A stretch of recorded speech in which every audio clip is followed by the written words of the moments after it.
എറണാകുളം നെട്ടൂരിൽ 2 കാറുകൾ കത്തി നശിച്ചു. ആളൊഴിഞ്ഞ ഫ്ളാറ്റിന് സമീപമാണ് കാറുകൾ കത്തിയത്. മുഹ്സീന അസുവിന്റെ വിവരങ്ങൾ നൽകാനായി. മുഹ്സീന, ഇത് എപ്പോഴാണ് സംഭവിച്ചത്, എങ്ങനെയാണ് സംഭവിച്ചത്? അജയ്, ഒരു 8-8:30 കൂടിയാണ് ഇത്തരത്തിൽ വലിയ രീതിയിൽ തീ പടർന്നു പിടിച്ചത്. വലിയ രീതിയിൽ തീ ഉണ്ടായി.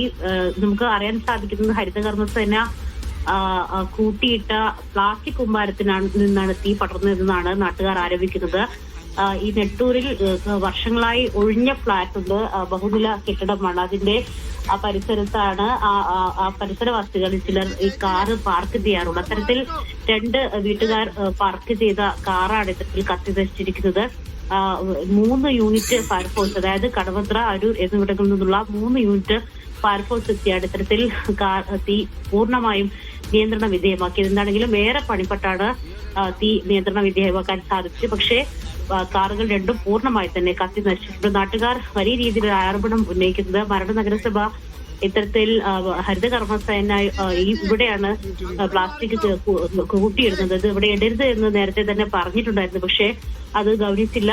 അതിനുശേഷം ഇത്തരത്തിലൊരു ദുരന്തം ഉണ്ടായത് വലിയ രീതിയിൽ തന്നെ നാട്ടുകാരിൽ നിന്നും ഒരു പ്രതിഷേധത്തിനിടയാക്കിയിട്ടുണ്ടായി. ശരി, മുഹ്സീന അസുവാണ് വിവരങ്ങൾ നൽകിയത് കൊച്ചിയിൽ നിന്നും.